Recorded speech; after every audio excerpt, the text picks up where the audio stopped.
We have new information tonight about very strange markings found on hundreds of trees in a Corpus Christi park. Our Seth Kovar joins us now live in the studio. So Seth, you've been working on this all day long. What have you found out since the 6 o'clock show? Yeah, got some new information in tonight for everyone. It turns out the markings are just step one of a program to get rid of invasive trees in the Suter Wildlife Refuge. The city tells me that girdling, or this bark removal you can see right here from a tree, will temporarily stop its growth. Then in early February, a volunteer group will help the city's Park Operations Department cut down and remove the non-native persimmon trees.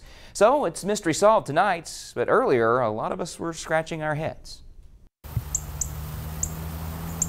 It's a great place to come see birds. Or take a walk. But the Hans and Pat Suter Wildlife Refuge is under attack by non-native invasive trees. A lot of the invasive species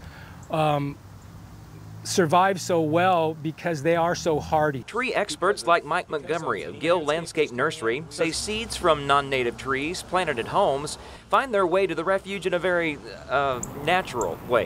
Birds flying over and doing what birds do as they fly can deposit them everywhere. It's birds that brought this couple from Huntsville to the Suter Refuge, and they were surprised with what they found today. I thought, wow, a bunch of hooligans came out here and slashed the trees. Not hooligans, but city workers. And not slashing, rather girdling. The city says that removal of bark will stop the invasive trees from growing.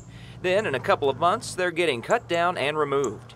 It'll give native trees some breathing room, finally free of the competition for space. They crowd out, I should say, a lot of the native species. And our visiting couple is all for it. We don't understand why they don't just cut them down and pull them out.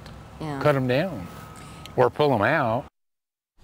The city says girdling serves a second purpose as well. When volunteers and city workers go out to cut down invasive trees on February 9th, they'll know which ones to cut because of the missing bark. Well, now earlier today we talked about how girdling can eventually cause a tree to die and fall, possibly onto a person. Well, the city says there's no chance that'll happen because there's simply not enough time for the trees to die before they get chopped down. Reporting live in the studio, Seth Kovar, Action 10 News.